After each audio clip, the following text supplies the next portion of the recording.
Pembahasan sebelumnya telah mengkaji tentang sejarah bimbingan dan konseling mulai dari di negara asalnya, yaitu di Amerika, sampai kepada masuknya BK di Indonesia di tahun 1960-an dan perkembangannya di Indonesia dari masa rintisan sampai dengan saat ini di tahun 2023. Nah, sekarang pembahasan yang akan dikaji adalah berkenaan dengan bagaimana perkembangan secara umum konsep konseling yang dikemukakan oleh dua pendapat ahli, yaitu yang pertama menurut Miller di tahun 1961 dan pendapat dari praktisi BK di Indonesia yaitu Bapak Profesor Prayitno. Perkembangan gerakan bimbingan dan konseling menurut Miller dapat digambarkan melalui 5 tahap atau bisa disebut juga 5 periode. Periode yang pertama, Miller berpandangan bahwa pelayanan bimbingan dan konseling pada masa pertama masih berorientasi pada aktivitas pemberian bimbingan jabatan atau karir. Artinya, arah pelayanan BK di periode yang pertama ini masih berfokus kepada bagaimana membantu individu untuk dapat menemukan atau menentukan jabatan atau karir yang akan ditekuninya kelak. Periode pertama ini disebut juga dengan periode personian.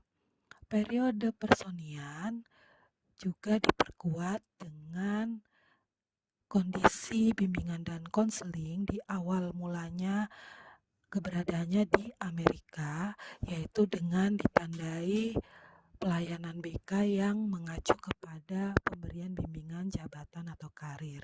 Salah satu bukti nyatanya adalah berdirinya Biro Jabatan atau Vocational Bureau yang diprakarsai oleh Frank Person.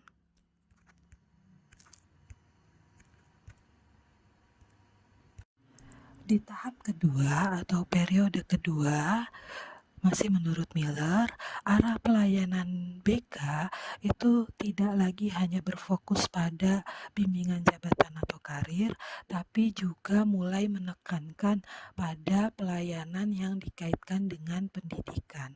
Artinya, arah layanan BK tidak semata-mata untuk membantu individu untuk dapat merencanakan karir, untuk dapat kelak memilih jabatan yang sesuai dengan arah minat dirinya, tetapi juga berfokus pada upaya bagaimana individu dapat berhasil di dalam pendidikannya.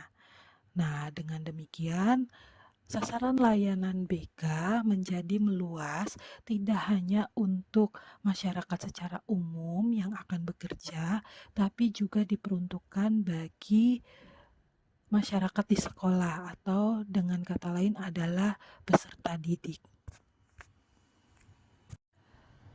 Dengan demikian, di tahap kedua, arah pelayanan BK tidak semata-mata untuk membantu individu atau peserta didik untuk bisa menemukan arah pilihan karirnya, merencanakan karirnya, menetapkan jurusan yang dipilih di sekolah menengah atas, atau memilih jurusan di perguruan tinggi yang kelak akan dipilih, tetapi juga di tahap kedua ini arah pelayanan BK juga berfokus pada upaya pencapaian pendidikan, mulai dari bagaimana membantu individu atau peserta didik agar efektif di dalam belajarnya, untuk mempertimbangkan faktor-faktor yang mempengaruhi keberhasilan belajarnya, kemudian untuk membantu peserta didik yang mengalami hambatan di dalam belajar karena adanya permasalahan-permasalahan pada diri peserta didik. Di tahap yang ketiga, arah pelayanan BK menjadi lebih spesifik lagi, tidak hanya berbicara pengembangan karir, tidak hanya berbicara tentang pengembangan kehidupan belajarnya dalam rangka mencapai tujuan pendidikan, tapi juga menekankan pelayanan kepada upaya agar individu atau peserta didik yang kita tangani mampu menyesuaikan diri dengan sebaik-baiknya dengan optimal, baik penyesuaian diri terhadap dirinya sendiri, terhadap potensi dirinya, terhadap kelebihan dan kekurangannya, mengenali bakat dan minatnya, memahami karakter dirinya, memahami temperamen atau watak dirinya, sifatnya, tapi juga mampu menyesuaikan diri individu tersebut terhadap lingkungan yang ada di sekitarnya, baik itu dari lingkup yang paling kecil yaitu keluarga sampai kepada lingkungan masyarakat secara luas, yaitu dalam bertetangga, dalam lingkup sekolah, dan kelak sampai kepada masyarakat umum.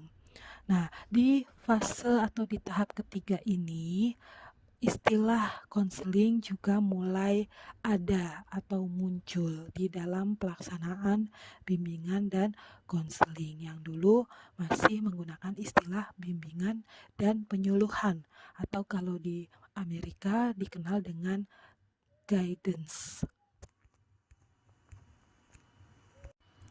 Lalu di tahap yang keempat, arah pelayanan BK juga memperhatikan dan mengutamakan upaya untuk individu itu mampu memenuhi tugas-tugas perkembangannya sesuai dengan fase atau tahap perkembangan, yang mana kita mengetahui bahwa setiap individu pada dasarnya adalah berkembang, dan perkembangan individu atau secara umum adalah manusia mengalami perkembangan sesuai dengan tahap-tahap perkembangan atau fase-fase perkembangannya, mulai dari balita atau bayi, kemudian kanak-kanak, lalu memasuki fase remaja, lalu memasuki fase dewasa, lalu sampai kepada fase usia lanjut, yang dimana setiap fase itu juga terbagi lagi, misalnya remaja awal,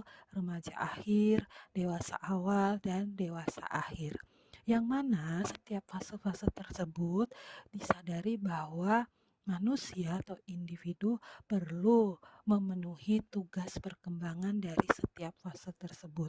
Sebagai contoh, untuk fase balita, mulai dari bayi, maka individu atau bayi punya tugas perkembangan untuk bisa mengenal lingkungannya, ya, mengidentifikasi siapa mamahnya, siapa bapaknya, ya, siapa orang-orang di sekitarnya melalui sensor dengan penglihatan atau visual, dengan perabaan, dan lain sebagainya.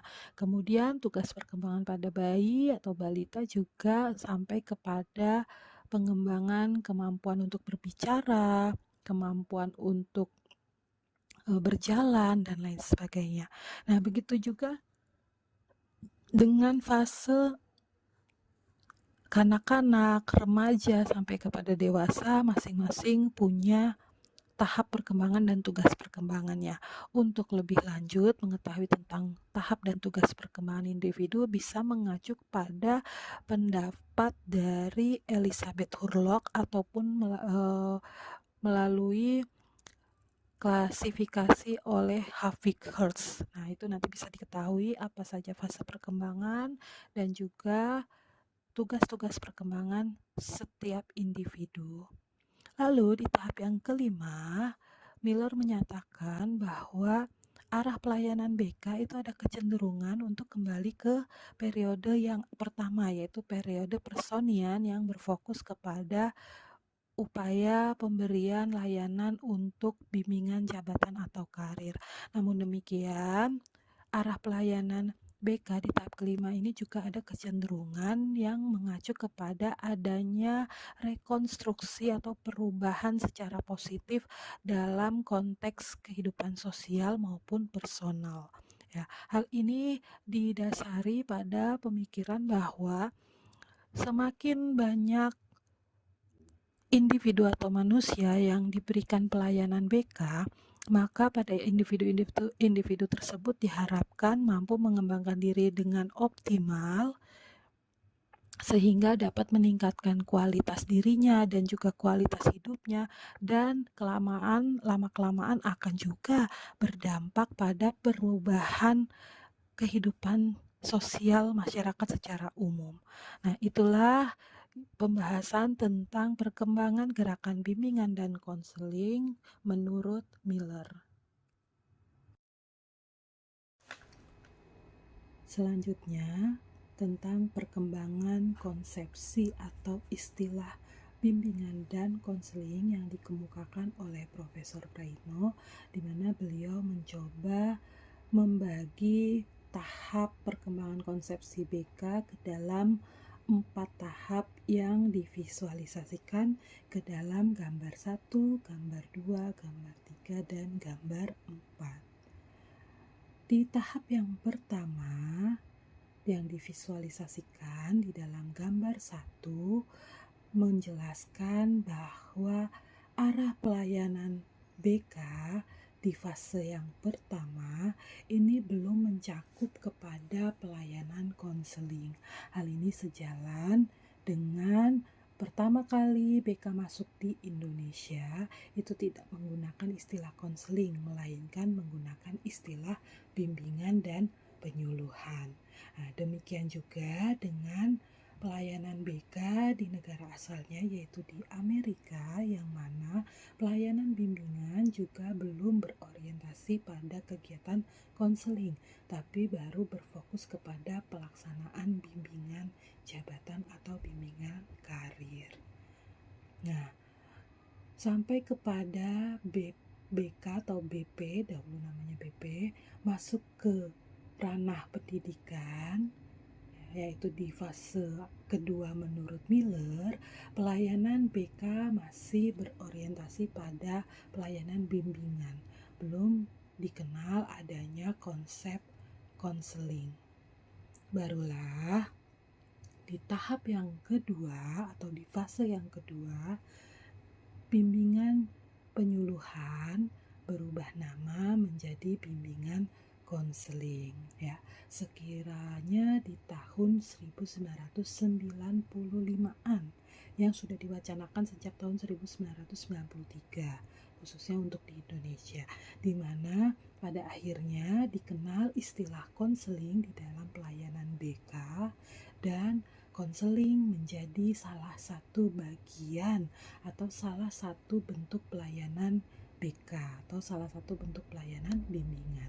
Nah, terlihat dari visualisasi gambar 2 di mana lingkaran konseling itu bentuknya lebih kecil dan ada di dalam bagian lingkaran bimbingan. Nah, ini menggambarkan bahwa konseling adalah salah satu bentuk pelayanan BP atau BK, ya. Nah, dalam konsep konseling di gambar yang kedua atau di fase kedua ini, maka dapat diartikan, kalau dengan sekarang dapat diartikan konseling ini dimaknai sebagai salah satu jenis layanan BK, yaitu layanan konseling perorangan ataupun layanan konseling kelompok. Nah, kemudian di gambar yang ketiga sudah ada perubahan di mana istilah bimbingan dengan istilah konseling ini menjadi satu kesatuan yang saling berhimpitan, yang sulit untuk dibedakan apa itu bimbingan dan apa itu konseling karena adanya kesamaan atau kemiripan istilah bimbingan dengan konseling, yaitu dimaknai bahwa di dalam bimbingan juga disertai dengan adanya konseling. Begitu juga dengan adanya konseling, di dalamnya juga disertai dengan adanya bimbingan. Ya, jadi makna dari arti bimbingan dan konseling ini menjadi saling berhimpitan. Dan bila ditarik ke dalam periode perkembangan BK menurut teori Miller, maka fase ketiga dari pelayanan BK ini tergambar juga dalam periode keempat dan kelima menurut Miller, yaitu periode yang arah pelayanan BK sudah berfokus kepada kemampuan individu di dalam menyesuaikan diri dan adanya kecenderungan untuk kembali kepada periode personian, dan ada juga kecenderungan untuk terjadinya rekonstruksi baik itu secara sosial maupun secara personal. Nah, kemudian di tahap yang keempat, Prof. Wright mencoba memvisualisasikan di gambar yang keempat di mana prediksi ke depan arah pelayanan BK ini nanti akan hanya menggunakan satu istilah saja, yaitu istilah konseling. Ya, artinya istilah bimbingan tidak lagi digunakan di dalam kegiatan bimbingan dan konseling. Mengapa demikian? Hal ini dikarenakan adanya perluasan makna dari konseling itu sendiri, di mana di gambar yang ketiga kan sudah ada saling himpitan ya antara makna bimbingan dengan konseling yang seolah-olah menjadi satu kesatuan yang tidak terpisahkan.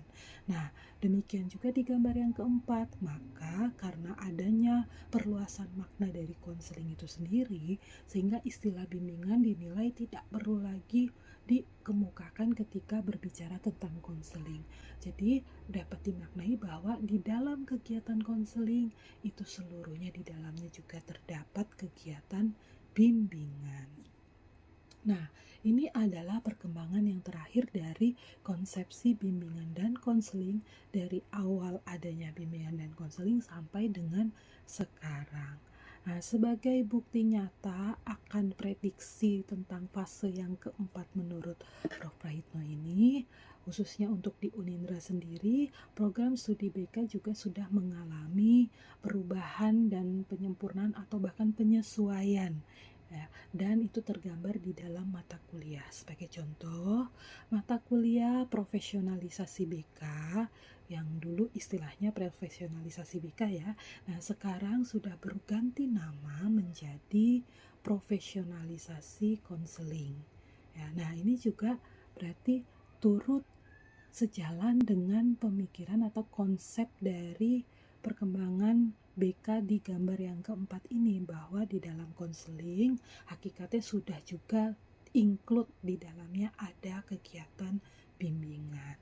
Kemudian secara umum ada salah satu kegiatan BK yang dikenal dengan bimbingan klasikal, yaitu pemberian layanan BK yang dilaksanakan dalam format klasikal, yaitu kepada sejumlah siswa dalam satu kelas.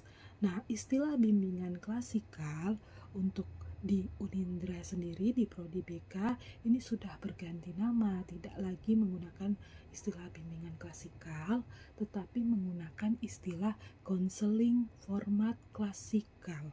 Loh, kenapa konseling? Padahal kan harusnya bimbingan. Ya ini tadi, karena adanya perluasan dari makna konseling itu sendiri. Jadi konseling itu secara luas dalam makna yang baru tidak hanya dimaknai sebagai kegiatan pengentasan masalah, tetapi juga di dalam konseling itu juga termasuk upaya pengembangan diri secara optimal. Berarti termasuk juga di dalamnya ada bimbingan, memberikan arahan, memberikan pendampingan, membantu individu untuk bisa mengembangkan diri, tidak hanya berorientasi pada upaya pengentasan masalah. Nah, inilah kurang lebih gambaran perkembangan konsepsi BK menurut Prof. Prahitno, dilihat dari istilahnya, mulai dari hanya menggunakan istilah bimbingan atau belum adanya istilah konseling, kemudian mulai adanya istilah konseling namun baru menjadi sebagian atau salah satu bentuk pelayanan bimbingan, lalu sampai kepada posisi di mana istilah bimbingan itu setara dengan istilah konseling atau dengan kata lain saling berhimpitan sehingga seolah menjadi satu kesatuan. Dan yang terakhir adalah kemungkinan istilah bimbingan ini menjadi include atau masuk ke dalam istilah konseling sehingga cukup menggunakan istilah konseling saja di mana dimaknai tetap di dalamnya sudah ada kegiatan bimbingan. Ini kurang lebih penjelasannya.